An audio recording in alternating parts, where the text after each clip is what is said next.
had a nice chat with Ali Marpet during the off-season program, and I said, well, how does the line look with the changes? And he said, I'll be honest with you, we really don't know until we get into camp and start banging around a little bit.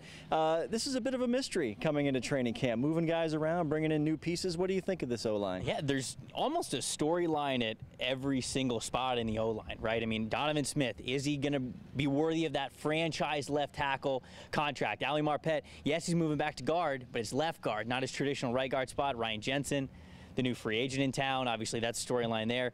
We thought that J.R. Sweezy might have been the lone solidified spot on that right side, but he was cut. And so now we're going to have somebody totally new there. That's its own storyline. And then DeMar Dotson, almost a renaissance kind of a year last year at 32, 31 years old, had a really great year. But again, how much more does he have in the tank? We see offensive linemen, you know, there's going to become a point to where your body really starts betraying you. So I know the Bucs certainly aren't hoping that's going to be the case this year with DeMar Dotson, but you've got to have it on your radar. And so, like I said, almost at all 5 spots, there's something to be interested about with this offensive line. Seems like it's still pretty deep, though. I mean, they get the draft pick Kappa in here, and when you look around, you know, the starting 5 and the guys behind them, it's not as bad as people may think, or as big as a question as people think. Yeah, I mean, they still have guys that they believe in, and Dirk Cutter's philosophy is certainly, until you have a solidified starter spot on the O-line, you got to be able to play all 5 spots. So they've been cross-training all kinds of guys.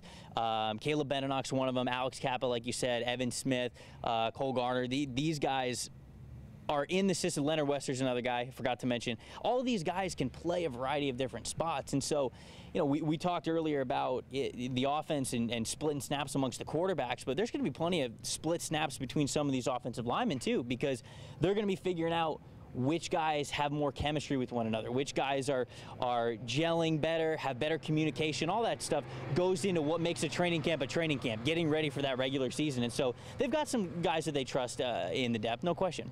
Will you judge the O-line in the preseason on pass protection or run game? It has to be a combination, I get that. Sure. But they were really not happy with their performance in the run game last year. They've all talked about it in the offseason. Yeah, there's no doubt. I think football starts up front, and football also starts when you run the ball, because running the ball is the easiest thing. You hike it, you hand it off to the guy, he runs forward. And so that's the most simple thing. That's what you want to do. Obviously, pass protection, I think, takes a little bit more chemistry. That takes a little bit more time. But there's no doubt about it. They've got to be able to have a more dominant rushing attack than they did in 2017. It's just got to be there. They've told Peyton Barber that they have the confidence in him to possibly be a workhorse guy. Obviously, drafting Ronald Jones is great. They've got some familiar guys in the depth behind them. But you're right, that offensive line is kind of where it starts.